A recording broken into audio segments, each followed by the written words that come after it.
तो मलिया के बियाह सेट हो गई। इनका कहा करे भोरे भोरे रे अरे साथ कहता हमारा विश्वास नहीं जवा अरे हमारा के काट के बैगल है कलश के रूम बिहारी के बेटी हो। हम कहता नहीं कहे नंबर 1 बता दू दिन पहले भइल सगाई कल चाहे परसों बारात पर आई। Music by Shankar Singh. दू दिन पहले भइल सगाई कल चाहे परसों बारात पर आई। कि दी ठोंगा में मिठाई तो खोई है जोर। अरे का भइल यार अरे भूखा हो जाई अरे तोरा काज भेजवाई रात में बोलाई बारात में ते जाई है जोर।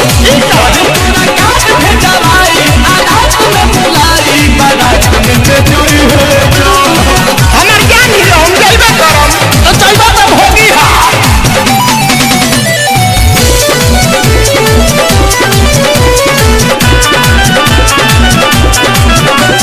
मोहन खेल करा प्यार के तोहरा जेदी मिठाइए में जोहर ना ऐसा ना करे अरुण बिहारी नील कमल तुम अब उलूटी ससुरा में रोज के बड़ा सब सोची हो मोहन खेल करा प्यार के तोहरा जेदी मिठाइए में जोहर ना हम जाए आय अरुण बिहारी नील कमल तुम अब उलूटी ससुरा में लहर। अरे खिया के ओ जो ठहारी अपन जिया जिंदगिया को वही है जोर। कि घरे तोरा काज भेजवाई रात में बोलाई बारात में ते जोई है जोर। घरे तोरा काज भेजवाई रात में बोलाई बारात में ते जोई है जोर।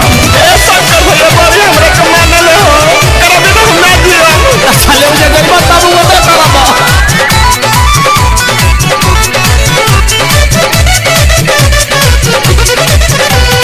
पहिले वाली उ त नहीं खेलिया रवा अब तो बदल गइल बिया। अरे यार मदद से रहे मोबाइल पर बिजी हाथ से निकल गइल बिया। तू जाला आजो हमारे दिया अरे पहिले वाली उ त नहीं खेलिया रवा अब तो बदल गइल बिया। मदद से रहे मोबाइल पर बिजी हाथ से निकल गइल बिया। कि ओकर मीठी मीठी बात में लो भई है जान। कि घरे तोरा काज भेजवाई रात में बोलाई बारात में ते जाई है जान। घरे तोरा काज भेजवाई रात में बोलाई बारात में ते जाई है जान। दू दिन पहले भइल सगाई कल चाहे परसों बारात पर आई। कि दी ठोंगा में मिठाई तो खोई है जोर। अरे का भइल यार अरे भूखा हो जाए घरे तोरा काज भेजवाई रात में बोलाई बारात में ते जाई है जोर।